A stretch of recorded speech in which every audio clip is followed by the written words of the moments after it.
मंच पर आसीन विशिष्ट अतिथि, उत्तर बंग राष्ट्रीय स्वयंसेवक संघ के प्रांत संघ चालक माननीय श्री ऋषिकेश साहा जी,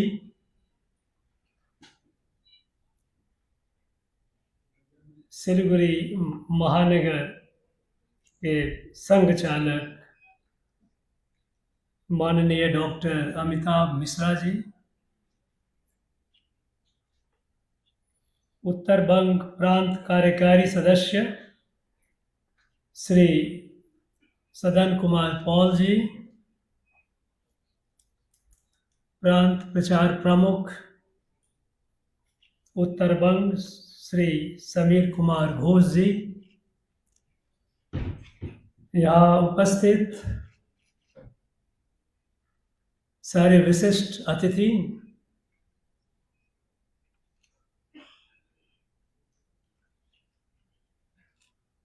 अलग अलग क्षेत्रों से आए हुए महानुभाव,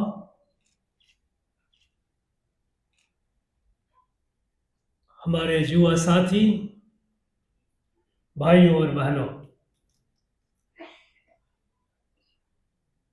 आज के देवर्षि नारद जयंती के शुभ अवसर पर आप सबको हृदय से बहुत बहुत शुभकामनाएं। मुझे जब इसकी जानकारी हुई कि देवर्षि नारद की जयंती मनाई जा रही है तो मुझे बड़ी प्रसन्नता हुई। सामान्य रूप से यह देखा गया है कि अंग्रेजी काल तो छोड़े, आजादी के बाद भी लगातार प्रयास रहा है कि अपने ऋषियों को, महर्षियों को, भारत के रचनाकारों को धीरे धीरे भुलाने का प्रयास किया गया है।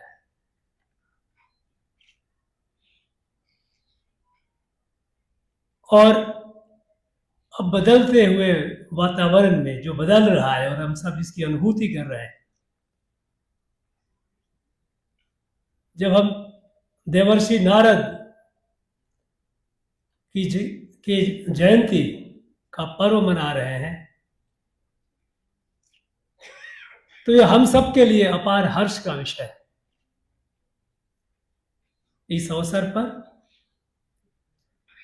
विशिष्ट रूप से सम्मानित, नारद सम्मान से सम्मानित विशिष्ट पत्रकार, सोशल मीडिया इन्फ्लुएंसर, इन सबको मेरी हार्दिक बधाई।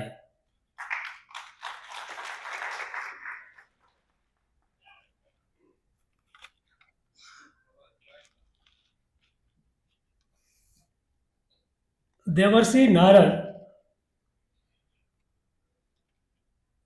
हमारे भारत के रचनाकार ऋषियों में उनका एक बड़ा ही महत्वपूर्ण स्थान रहा है। जैसा कि हम सब जानते हैं कि भारत विश्व का एक अनूठा देश है। अनूठा इस मामले में कि भारत की रचना किसी राजा महाराजा ने नहीं की, किसी बाहुबली ने नहीं की। भारत की रचना वैदिक काल के ऋषियों ने की और तब से समय समय पर अनेक देवतुल्य ऋषि उत्पन्न होते गए और उन्होंने इस भारत राष्ट्र का, इसको संरक्षित रखा, समयानुकूल इसकी व्याख्या की, हमारे वैदिक दर्शन की, और हमारे राष्ट्रीय ऊर्जा को जीवित रखा।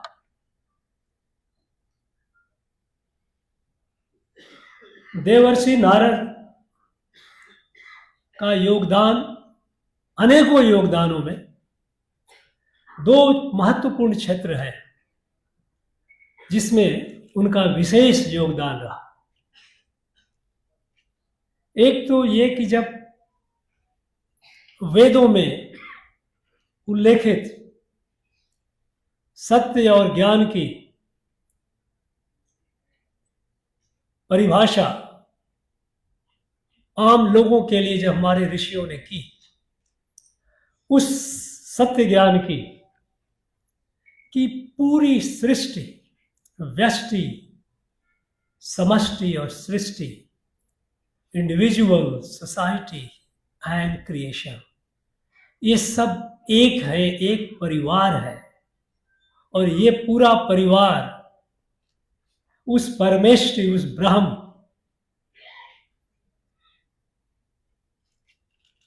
के द्वारा रचना किया हुआ परिवार है और वह इसके कण कण में व्याप्त है। जब ये भाव आता है कि पूरे सृष्टि के हर कण में वही है और उसी की रचना हम सब की उत्पत्ति हुई है, तो स्वाभाविक रूप से एक परिवार बोध का उत्पन्न होता है। और इसी को हमारे ऋषियों ने समय समय पर इसकी व्याख्या करते गए। वसुधैव कुटुंबकम उसी श्रेणी में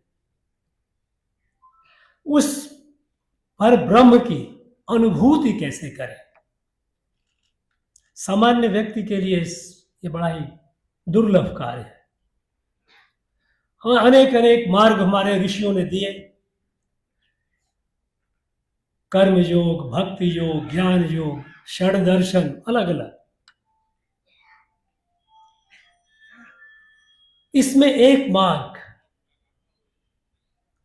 आया नाद मार्ग, कि ब्रह्म की अनुभूति हम ध्वनि से, नाद से कर सकते हैं। और नाद ब्रह्म का नाद स्वरूप की चर्चा हुई, क्योंकि उस नाद में, उस ध्वनि में वो ताकत है, वो शक्ति है जो हमें अपने मनुष्य के जो अलग अलग हम परतों से बने हुए हैं उनसे ऊपर उठ करके उसके साथ उसका साक्षात कराने में सक्षम होता है। जैसा हम सब जानते हैं कि हमारे यहाँ कहा गया है कि मनुष्य जो सृष्टि के सबसे सर्वोत्तम जो इवोल्यूशन है उसमें मनुष्य की श्रेणी आती है। उसके 5 कोश हैं, 5 उसके कोश परत जिससे हम बने हैं, और उसमें उस ब्रह्म, उस सतचित का आवास है।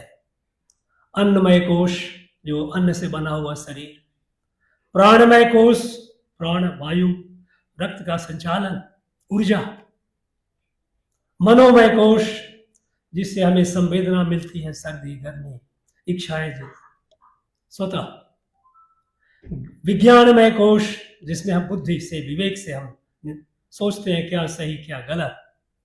और उसके बाद आता है 5वां कोश, आनंदमय कोश, आनंदमय। और नाद में वो शक्ति है कि वो पहले चारों परतों को की अवहेलना करते हुए, उसे पार करते हुए सीधे के सीधे आनंद कोश में ले जाता है, जो उस ब्रह्म के काफी नजदीक है, उससे उसकी अनुभूति में बहुत सहायता हो। तो उस नाद ब्रह्म की जो हमारे दर्शन रहा, उसके प्रयास रहे, उसमें देवर्षि नारद मुनि ने वीणा का आविष्कार किया। वीणा जिसकी ध्वनि, जिसके स्वर हमें उस आनंदमय लोक में ले जाते हैं और ब्रह्म की नजदीक लाते हैं, उसकी अनुभूति में हमें उससे काफी सहायता होती है। यह उनका बहुत बड़ा योगदान था। और उनका दूसरा योगदान इस सृष्टि में सूचना का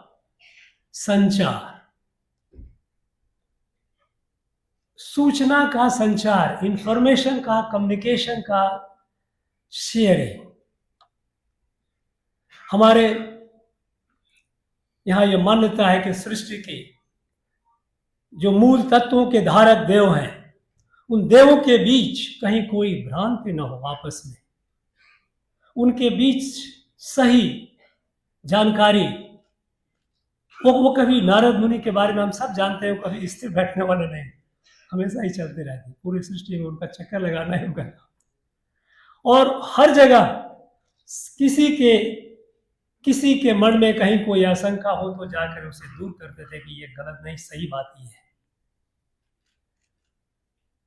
सूचना का सही संचार, जिससे सृष्टि का समरस संतुलन बना रहे, सृष्टि का समरस संतुलन, ये हमारे धर्म का, सनातन धर्म का आधार है।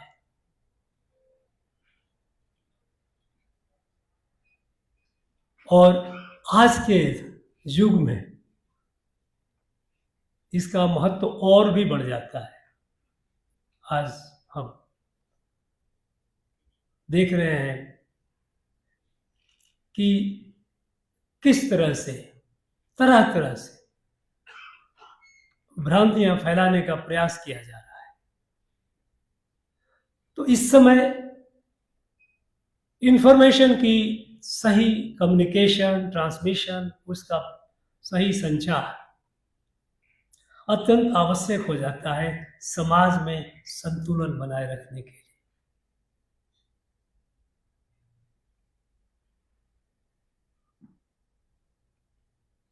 इसमें पत्रकारिता का बहुत बड़ा रोल है, बहुत बड़ी भूमिका है। दुर्भाग्यवश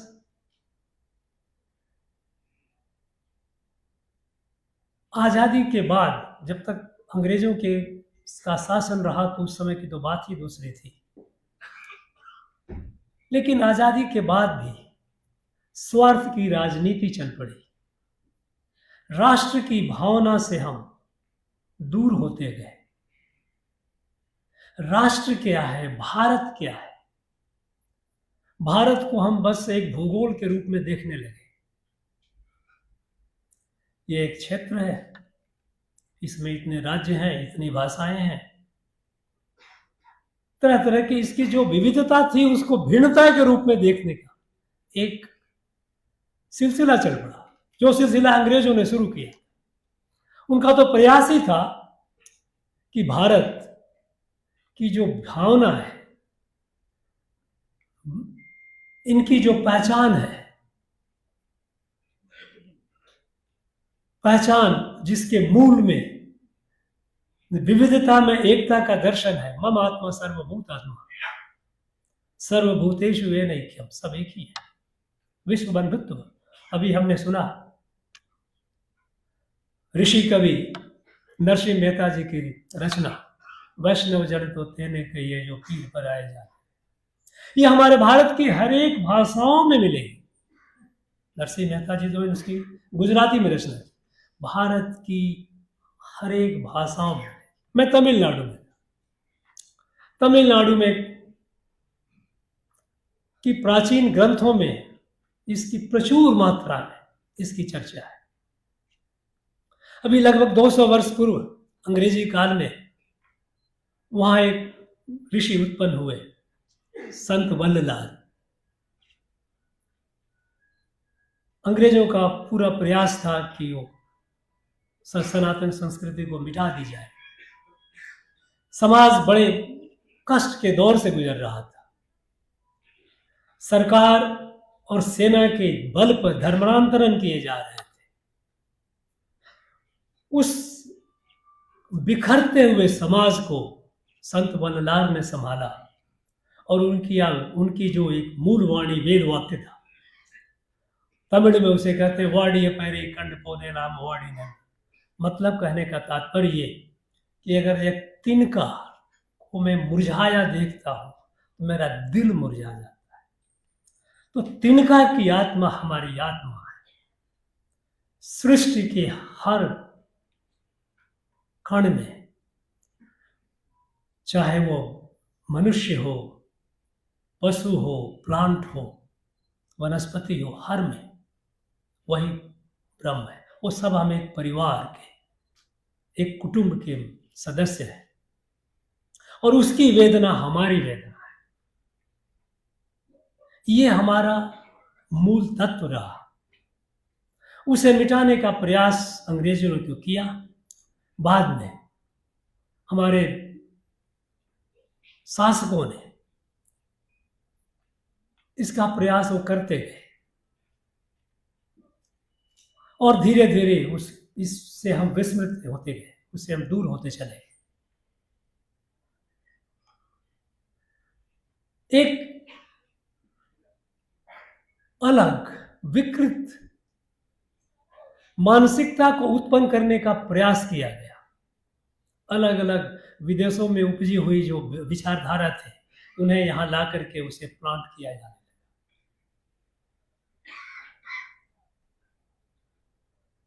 और एक सोशल इंजीनियरिंग का प्रयास हुआ, एक पॉलिटिकल इंजीनियरिंग का प्रयास हुआ, एक नए इंडिया को बनाने का प्रयास किया गया, जिस इंडिया के बनाने के प्रयास में भारत की आत्मा और अस्मिता को कुचलने का प्रयास किया गया।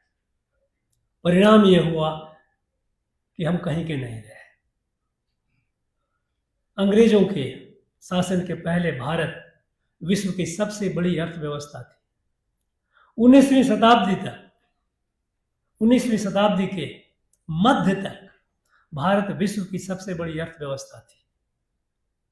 अंग्रेजों के जाते जाते हम गिर करके छठे पर आ गए। उन्होंने हमारा इतना शोषण किया।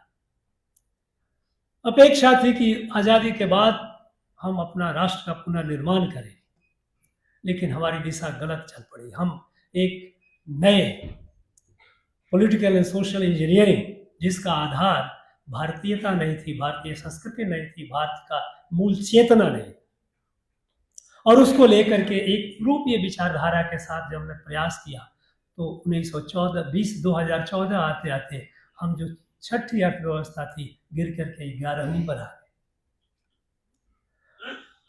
गरीबी हटाओ का नारा देते चले गए, गरीबी बढ़ती चली गई।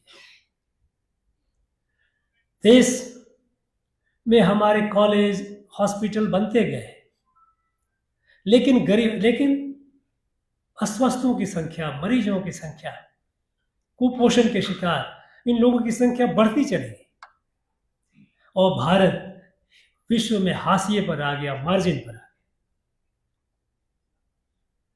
मूल कारण ये गलत दिशा में राष्ट्र का जाना, राष्ट्रीय चेतना से हट करके एक नए देश, एक नए पॉलिटिकल स्टेट की कल्पना, उसकी रचना करने का प्रयास। 2014 के बाद जो परिवर्तन शुरू हुए, हमने प्रयास किया, और हम इस भाग्यशाली हैं। यह शायद यह राष्ट्र की नियति है। कहा गया हमारे यहाँ कि जब जब हमारा धर्म का पतन होता है तो ईश्वर का अवतरण होता है। यदा यदा ही धर्म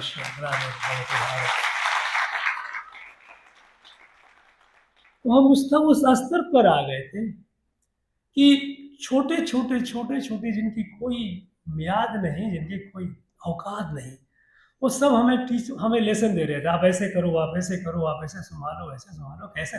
जैसे मुझे तो देश चलाना आता है। हमारा देश टुकड़ों में बढ़ता चला गया। विविधता को भिन्नता के रूप में देखना शुरू कर दिया। जातियां, उपजातियां बढ़ती चली गई। 1951 का आप सेंसस देखें तो उस समय जातियों की जो संख्या थी, और 2011 की सेंसस देखें तो कई गुना बढ़ गई। कहां से नहीं जाते हैं मेरे भाई। यह राष्ट्र, इसको अगर टुकड़ों में देखोगे तो टुकड़े करते चले जाओगे। एक मछली होती है, मछली के असंख्य स्केल्स उसके छोटे होते हैं, और उनको उन्हें उधेड़ते जाओ, दो छोटे उसके एक तरह के स्केल नहीं होते। प्रकृति का नियम है। आप गौर से देखें, एक वृक्ष के ऊपर लाखों पत्ते होंगे, 2 पत्ते बिल्कुल समान नहीं होते, या हो ही नहीं सकते। लेकिन वृक्ष के अलग उनका किसी पत्ते का कोई वजूद नहीं, कोई अस्तित्व नहीं। एक फूल में सैकड़ों पेटल्स होते हैं, दल होते हैं, अलग अलग रंग है, सुंदरता साफ, सारे एक दल एक दूसरे से अलग अलग पेटल है, लेकिन उस फूल से अलग किसी भी पेटल का कोई अस्तित्व नहीं। हम विविधता हमारी ताकत थी, हमारी शक्ति थी, उसे हमने कमजोरी में बना दिया, उसे भिन्नता के रूप में देखना शुरू कर दिया। अब जब राष्ट्र निर्माण शुरू हुआ और हम एक अप्रत्याशित हमें प्रगति कर रहे हैं, मिरेकुलस डेवलपमेंट हो रहा है, जो हम छठी अर्थव्यवस्था से गिर करके 10वीं अर्थव्यवस्था हो गए थे, अब हम ऊपर उठ करके चौथी अर्थव्यवस्था हो गए 10 वर्ष के अंदर। भारत की अर्थव्यवस्था को अर्थशास्त्री लोग, और हमारे यहाँ के भी, विदेशों में तो छोड़, हमारे यहाँ के अर्थशास्त्री लोग कहते थे कि भारत का विकास, भारत कभी एक इकोनॉमिक पावर नहीं हो सकता है आप मिलिट्री पावर बन जाओ लेकिन इकोनॉमिक पावर नहीं बनाओ, क्योंकि भारत की अर्थव्यवस्था का ग्रोथ जो है संभव नहीं है। और इसको लोग कहने लगे कि ये हिंदू रेट ऑफ ग्रोथ। किताबों में, अर्थशास्त्र की किताबों में लिखा जाने लगा कि भारत की आर्थिक प्रगति का growth rate Hindu rate of growth है, मतलब कोई भी चीज जो बेकार हो उसे हिंदू डाल। ये हीन भावना इतनी भर गई। आज नहीं बल्कि पिछले कोविड काल से विश्व का 7 वर्षों से विश्व के सबसे तेज गति से बढ़ती हुई अर्थव्यवस्था वो भारत की अर्थव्यवस्था। कोविड आया, रशिया यूक्रेन वार हो गए, ईरान अमेरिका का युद्ध चल रहा है, आज भी वैश्विक संस्थाओं का यह मानना है कि भारत की प्रगति का दर विश्व के सारे देशों की प्रगति के दर से बहुत बहुत आगे है। आज कोई नहीं बोलता हिंदू लोग, हर क्षेत्र में, जैसे गरीबी के क्षेत्र 2014 तक हमारे देश में लगभग 32 से 33% लोग एब्सोल्यूट पॉवर्टी में थे, एब्सोल्यूट पॉवर्टी, जिन्हें 2 वक्त की रोटी नहीं मिलती, रहने के लिए कोई छत नहीं सर पर, स्वास्थ्य के एक्सेस टू हेल्थ नहीं है। पिछले 10 वर्षों में 30 करोड़ से अधिक लोग एब्सोल्यूट पॉवर्टी से बाहर निकल आए। ये मैं नहीं कह रहा हूं, सरकार नहीं कह रही है, ये वैश्विक संस्थाएं कह रही है। आज हमारा जो 32-33% जो पॉवर्टी था वो घट करके लगभग 4% पर आ गया। भारत ज्ञान विज्ञान के लिए प्रसिद्ध था, हम बौद्धिक क्षेत्र में अग्रणी थे विश्व में। स्थिति ऐसी आ गई 2014, 15, 16 तक कि हम इसमें लगभग नगण्य हो गए थे। एक संस्था है WIPO, world intellectual property organisation, यह प्रतिवर्ष एक रिपोर्ट जारी करती है कि किस देश में कितने इंटेलेक्चुअल प्रॉपर्टी, नए ज्ञान, साइंस टेक्नोलॉजी मुख्य रूप से, उसमें कितने नए नॉलेज, इंटेलेक्चुअल प्रॉपर्टी का क्रिएशन हुआ है। आज से 10 वर्ष पहले तक हम कहीं थे ही नहीं, 0.5%। कल्पना कीजिए, हम विश्व के लगभग 20% की आबादी भारत में है, करीब 19% के लगभग, मतलब विश्व का हर 5वां व्यक्ति भारतीय है। और बौद्धिक क्षेत्र में हम कहीं नहीं हैं। ये ज्ञान विज्ञान के लिए सुप्रसिद्ध भारत कहीं नहीं रहे। आज हम गर्व से कहते हैं कि आज हम जिस गति से हम प्रगति कर रहे हैं, WIPO का रिपोर्ट जो है ईयर ऑन ईयर अगर आप देखें तो एक एक्सपोनेंशियल रेट ऑफ ग्रोथ है हमारा इंटेलेक्चुअल प्रॉपर्टी का। ठीक है, अभी भी हम बहुत पीछे हैं, लेकिन 0.5 मुश्किल से 10-12 हजार पेटेंट होते थे, आज हम 1 लाख से ऊपर पहुंच चुके हैं। ये नए नए आविष्कार हो रहे हैं, नए नए टेक्नोलॉजी, नए नए रिसर्च, एक वातावरण बना है, इंटेलेक्चुअल वाइब्रेंसी आई हर क्षेत्र में। सुरक्षा के क्षेत्र में पहले क्या था,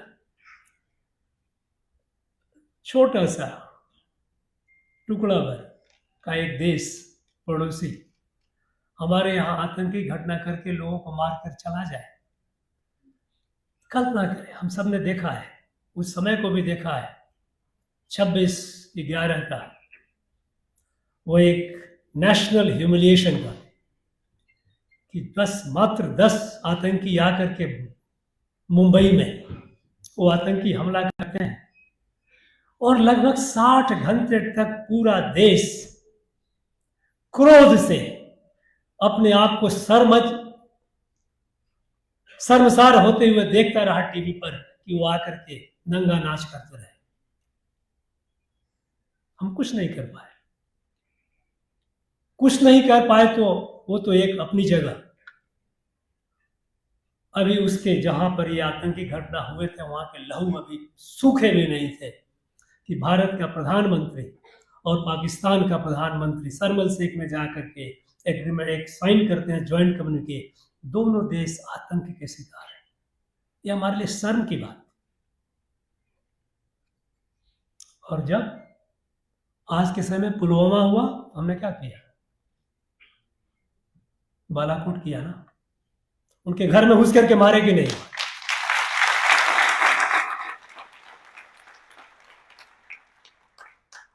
जब उन्होंने पहलगाम किया तो हमारा ऑपरेशन सिंदूर पूरा विश्व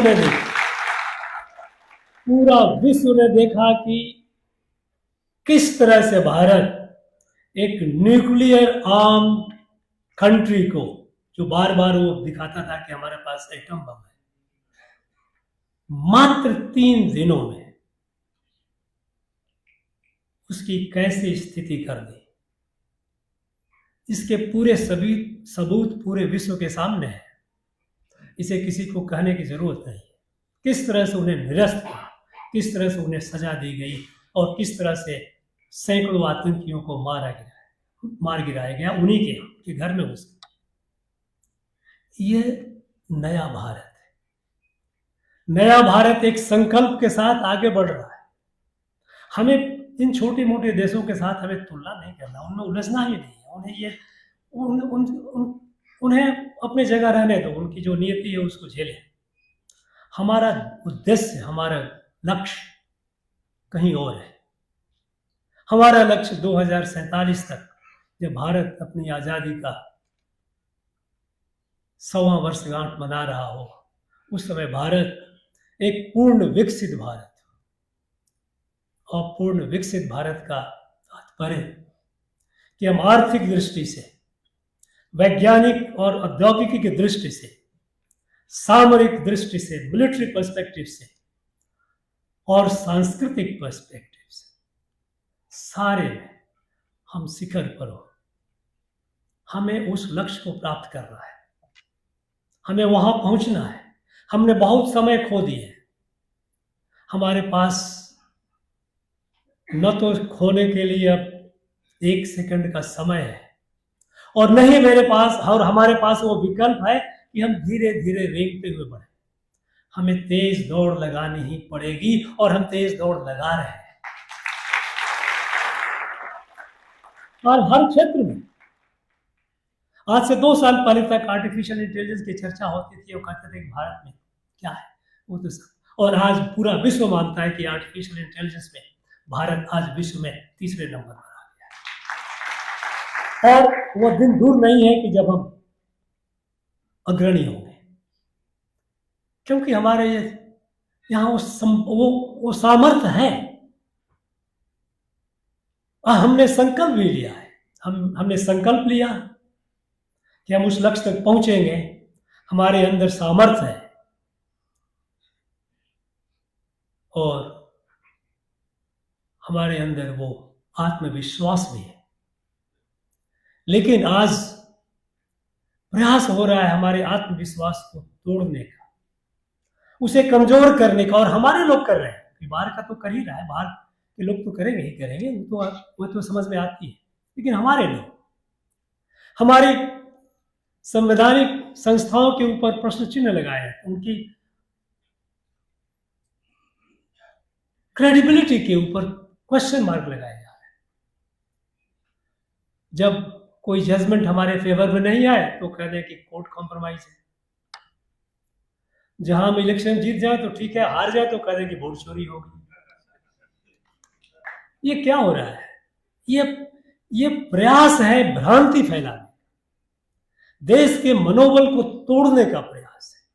और उसमें हमारे देश के अंदर के हमारे जो शत्रु हैं, वो बाहर शत्रु वो मिलकर के ये काम कर रहे हैं।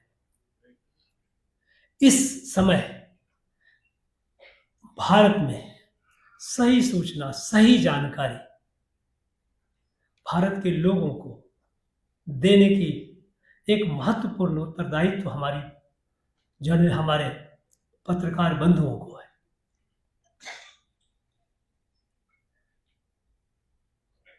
लंबे समय तक एक स्वार्थ निहित राजनीति से प्रेरित होकर के कुछ ऐसा वातावरण बन गया कि पत्रकारिता के ऊपर भी प्रश्न चिन्ह लगने लगे। लोग कहने लगे हम तो निष्पक्ष पत्रकारिता कर रहे। सरकार को गाली देने का मतलब है अच्छा काम को छना, और गाली देना मतलब हम निष्पक्ष पत्रकारिता कर रहे हैं। निष्पक्ष पत्रकारिता का अर्थ क्या है? निष्पक्षता किसके लिए? हमारा कोई धर्म है या नहीं? भारत, हमारा राष्ट्र भारत, राष्ट्र के प्रति हमारा दायित्व है या नहीं?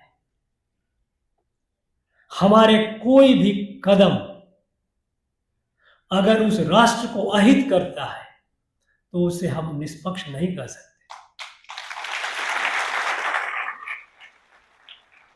ये कहते हैं independent fearless journalism. Fearless journalism का तात्पर्य ये नहीं है कि आप जो सार्थक, सकारात्मक, इतनी सारी बातें हो रही हैं, देश इतना प्रगति कर रहा है, पूरा विश्व इसको देख रहा है, आशा आकांक्षा से देख रहा है किस तरह से भारत आत्मनिर्भरता की ओर तेजी से बढ़ रहा है। भारत विश्व के लिए एक आशा का स्रोत है। इसे नजरअंदाज कर अब काल्पनिक झूठी कथाओं को लोग, किसी ने एक कहीं कुछ गलत प्रचार किया, उसको उसी को रिपीट किए जा रहे। लोगों को क्या पता है इससे राष्ट्र का हित हो रहा है क्या? मैं ऐसा मानता हूं कि हम जहां भी हो, जिस भी समाज के जिस स्तर पर हो, व्यवसाय के जिस स्तर पर हो, चाहे जिस क्षेत्र में हो, हम सबका एक धर्म है, वो है राष्ट्र धर्म। जहां भी हम हो, जो भी कुछ कर रहे हैं, उसकी एक ही टेस्ट है, मैं जो कर रहा हूं इससे हमारे राष्ट्र का हित हो रहा है या अहित हो रहा है। ये नहीं, ये इसका कोई माने नहीं किसी व्यक्ति का क्या हो रहा है, किसी पार्टी का क्या हो रहा है, किसी संस्था का क्या हो रहा है। राष्ट्र का हित हो रहा है या अहित हो रहा है। अगर हम इस राष्ट्र धर्म को स्वीकार न करेंगे तो यह बहुत बड़ा, मेरे समझ से एक बहुत बड़ा सांस्कृतिक पाप होगा। हमें पत्रकारिता में भी इस बात को ध्यान में रखना है।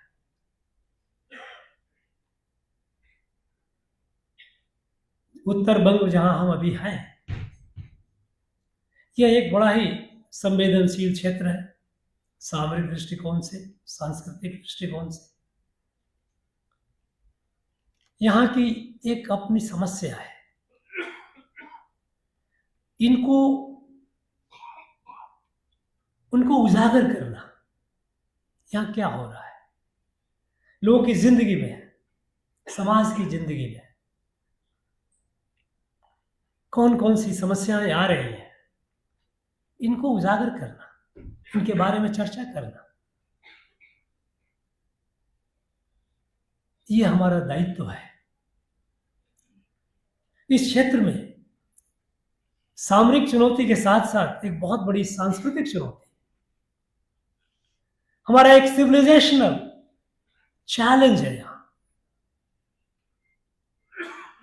और वो ये कि कुछ इस तरह के कार्य हो रहे हैं जिसमें भारत की जो मूल तत्व है, हमारे संस्कृति का मूल आधार है कि हम सब एक हैं, हम एक परिवार हैं, उसके ऊपर आघात होने का काम हो रहा है। कुछ इस तरह के परिवर्तन हो रहे हैं, धर्मांतरण हो रहे हैं,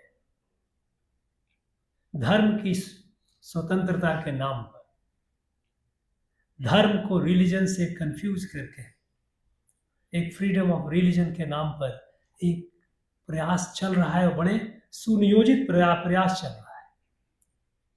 इससे समाज में क्या असर हो रहा है, किस तरह के हो रहे हैं? हम जो एक थे अब हम एक दूसरे को अलग देखने लगे। शेष भारत में इसकी जानकारी है क्या?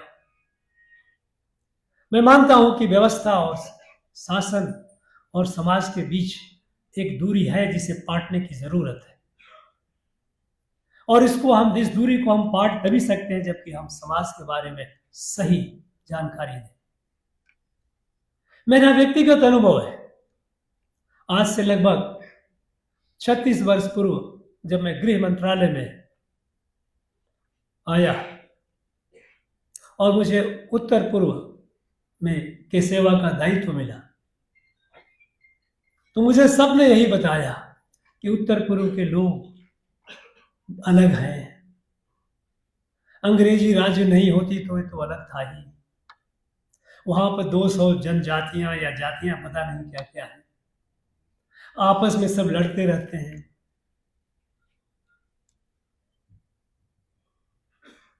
एक अजीब सी उनका क्षेत्र का वो एक चित्रण किया गया। जब मैं उस क्षेत्र में पहुंचा और लोगों से बात किया, मेरे लिए वो क्षेत्र एक नया क्षेत्र था, तो जब समझने का प्रयास किया, सबने मुझे अंग्रेजों द्वारा लिखे हुए उत्तर पूर्व के इतिहास के बुक देखने गए, उसका गेट का हिस्ट्री ऑफ आसाम पढ़ लीजिए, हट्टन का नागा ट्राइब पढ़ लीजिए। मैं देखता गया कि सब में यही है कि सब तो अलग अलग अलग अलग। फिर मैंने जब इतिहास के पन्नों को उलटना शुरू किया तो देखना प्रयास किया कि ये जिन्हें कह रहे हैं कि आपस में लड़ते रहते थे, वो हिंसा उस क्षेत्र में अंतर्निहित है, क्रॉनिक है, हमारे डॉक्यूमेंट में, ऑफिशियल डॉक्यूमेंट में, कि उत्तर पूर्व में हिंसा तो क्रॉनिक है, inherent in geography of Bharat, north east Bharat. मैंने देखना शुरू किया कि 1954-55 के पहले क्या कभी एक जाति या दूसरे से लड़ी है क्या? एक भी उदाहरण नहीं मिला है। मैं दावे के साथ कह रहा हूं, मेरे 36 साल के प्रयास में तो नहीं मिला। अगर किसी को मिला हो तो मुझे बताएं। वो सब एक साथ रह रहे थे, कोई समस्या नहीं थी। लेकिन समस्या शुरू हुआ, सारी समस्याओं की शुरुआत हुई आजादी के बाद, और आजादी के बाद समस्या तब शुरू हुई जब हम उस क्षेत्र को उसी दृष्टि से देखने लगे जिस क्षेत्र से दृष्टि से देखने के लिए अंग्रेजों ने हमें बताया ये लोग अलग हैं। मैं कई जगहों पर कई अपने व्यक्तिगत अनुभव में कुछ अनुभवों को साझा करता हूं। आज भी मैं चाहूंगा एक अनुभव साझा करना। जब मुझे यह बताया गया था कि ये लोग तो अलग हैं, अलग, बिल्कुल अलग, और उन्हें हमें बड़ी संवेदना के साथ अपने साथ मिलाना है। उस दौर में मैं एक बार पूर्वी अरुणाचल प्रदेश में के एक गांव में रात में रुका हुआ। मेरा स्वभाव था कि मैं सरकारी गेस्ट हाउस में नहीं रुकता था मैं, हमारे बहुत सारे दोस्त हो गए थे, मित्र हो गए थे, उनके घर पर रुकता था। वो ईदू मिस्मी जनजाति की वो बस्ती थी। वो ईदू मिस्मी जनजाति के लोगों में चुटिया रखने की प्रथा है। और मैं जब देखा तो मुझे बड़ा काफी उत्सुकता हुई कि यहाँ पर ये लोग चुटिया क्यों रखे। मैंने पूछा, मैं उनके विलेज हेडमैन के घर पर आवास कर रहा था रात्रि में। मैंने पूछा ये क्या है? उन्होंने कहा ये हमारी पहचान है, ये हमारी संस्कृति है, हमारी इसकी पुरानी कहानी है। मैंने कहा बताइए, मैं भी जानना चाहूंगा। और तब उन्होंने जो कहा मेरे रोंगटे खड़े हो। उन्होंने कहा रुक्मिणी हमारी बेटी थी, उसको श्री कृष्ण से प्यार था। रुक्मिणी का भाई रुक्मी उसकी शादी किसी और से करना चाहता था। उसने श्री कृष्ण को संदेश दिया। श्री कृष्ण आए, कल्पना कीजिए, ईदू मिस्मी के उस गांव में आए और उन्होंने रुक्मी के साथ युद्ध किया और रुक्मी को मारने जा रहे। जब रुक्मी की हत्या करने जा रहे थे तो रुक्मिणी ने अपने भाई का प्राण दान मांगा, मेरे भाई को मारूंगा। तो उन्होंने अपने सुदर्शन चक्र से उसका पूरे सर पर टॉन्सर करके छील करके चुटिया छोड़ दी। और ये हमारी पहचान है श्री कृष्ण के दिन। अब ये कल्पना कीजिए, उस जनजाति में जिसे हम अंग्रेजों ने बताया कि वो तो पिछड़े हुए हैं, बैकवर्ड है, अलग है, ये कहानी कब पहुंची होगी? इस तरह की कहानियां, इस तरह की कथाओं में, फोकलोर्स उनके कण कण में है। वे हमसे अलग कैसे हो गए? उन्हें हमने अपने से अलग किया क्योंकि हमने उन्हें अपनी दृष्टि से उन्हें नहीं देखा, हम उन्हें अंग्रेजों की दृष्टि से देखते थे।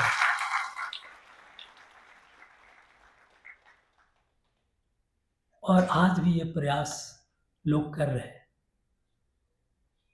हमें इन बातों को हमारे समाज के अंदर में जो हमारी सुंदरता है, जो हमारी एकता है, समरसता है, उसकी चर्चा करना, समाज में जो सार्थक परिवर्तन हो उसकी पॉजिटिव स्टोरी को बताना। देखिए ऐसा है, हर व्यक्ति, हम सब, कोई भी 100% न तो संत है न कोई 100% कोई पापी। हम मनुष्य हैं, हम में अनुपातों में दोनों ही तत्व विराजमान है। और किसको आप कितना प्रश्रय देते हैं उसका विकास होता है। जब हर बातें आप स्कैंडल पर ही करेंगे, नेगेटिव नेगेटिव नेगेटिव नेगेटिव का विस्तार होता है। समाज में सज्जन शक्ति के बारे में जब चर्चा करते हैं तो सज्जन शक्ति का विकास होता है। जब हम दुर्जन शक्ति के बारे में चर्चा करेंगे ज्यादा तो दुर्जन शक्ति का विकास होगा, उनके लिए वो प्राणवायु होता है। हमें समाज के अंदर जो सार्थक कार्य हो रहे हैं, जो परंपरा है, जिसकी चर्चा सामान्य रूप से नहीं होती है, उसे हमें उजागर करना है। और समाज के सामने जो ऐसी चुनौतियां आ रही हैं जो हमारी संस्कृति के मूल आधार को नष्ट करने का प्रयास कर रही हैं, ऐसी चुनौतियां जिसने भारत का विभाजन कर दिया, हमें उससे सतर्क रहने की आवश्यकता है और उसे भी उजागर करना होगा। हमारे पत्रकार बंधुओं के ऊपर ये बहुत बड़ी जिम्मेवारी। और आज के इस नारद जयंती के अवसर पर जब देवर्षि नारद ने एक ये जो जिन्हें हम कह सकते हैं कि वो आदि पत्रकार थे शायद, जो इस सूचना का सही प्रचार प्रसार हो, भ्रांति दूर हो, लोगों के अंदर में गलतफहमियां न हो और हमारा समाज समरस संतुलन में रहे और आगे बढ़ता जाए, यह हमारी एक जिम्मेवारी है, यह हमारा उत्तरदायित्व। हमें इस बात को, और इसमें हमारे पत्रकार बंधु भी सम्मिलित हैं, उनका आपकी विशेष भूमिका है कि हमें इस बात को कभी नहीं भूलना चाहिए कि हम जितने भी यहाँ बैठे हैं या कहीं भी भारत के कहीं भी किसी क्षेत्र में हो, किसी भी भाषा को बोलने वाला हो, किसी वेशभूषा में हो, किसी मत का हो, सब हम एक ही माता के संतान हैं।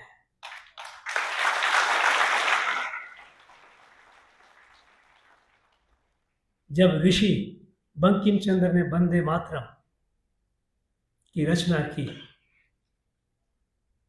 उसकी प्रतिध्वनि मद्रास में हुआ, जिसे आज तमिलनाडु कहते हैं।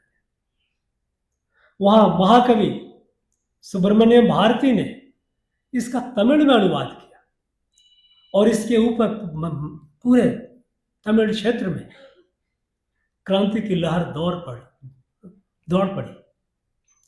ये वंदे मातरम, जिस माता की हम वंदना करते हैं, वो कोई और नहीं, यही हमारी भारत माता है। और चूंकि हम सब इसके संतान हैं, हम सबका दायित्व है कि बिना झिझक हम वंदे मातरम कहें, ऊर्जा के साथ, जोश के साथ हम इस माता की गुणगान करें, उसकी यश की चर्चा करें, और इसी दिशा में हम इस माता की जय जयकार करेंगे। भारत माता की